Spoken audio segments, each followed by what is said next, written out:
Sample of my Google Classroom. I have here with Core 1 and Core 2, 8th grade students, language arts. In my Google Classroom, I have several sections. I have one for brain teasers, the Civil War, Did You Know, ELA, Government of the United States, MLA format for essays, and Reconstruction. The students that I'm serving now are academically gifted, so I try to give them as many brain teasers and puzzles as possible. For example, which car here is larger? Is this a picture of a skull or children?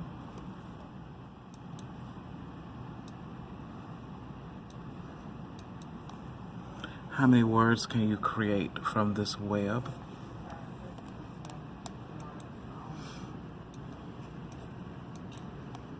Are these true squares?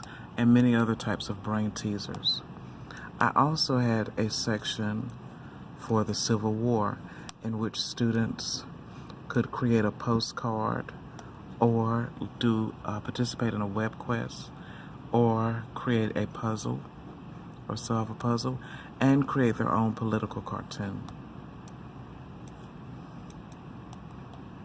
I have some interesting facts here where students can respond to questions. For example, if you could invent anything, what would it be and how would it improve the status of mankind? What materials would you use? They looked at a PowerPoint of African American inventions and looking at the history of women's rights, different timelines, 94 interesting facts about Native Americans, and the ABCs of Black history. With English language arts, I gave them a list of transition words and how to write an informative essay.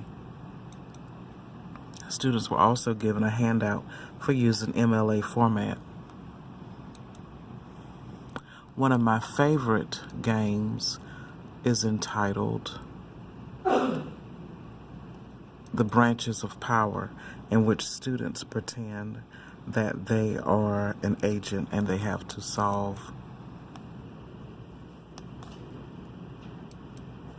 the puzzle. The Branches of Power, usmint.gov, and also an interactive game, iCivics Branches of Power, on iCivics.org.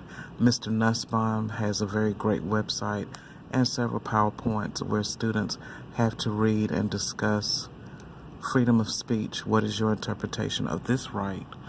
And should students possess the same First Amendment right as adults? And this is just a brief overview of my Google Classroom that I set up for this course.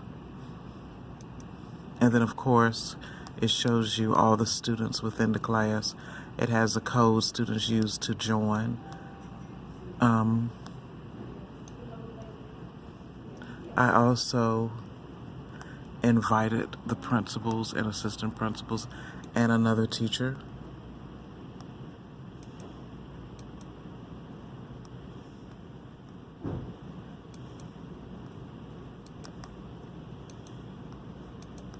You can also email students in your Google Classroom as well. This is a very great and effective tool.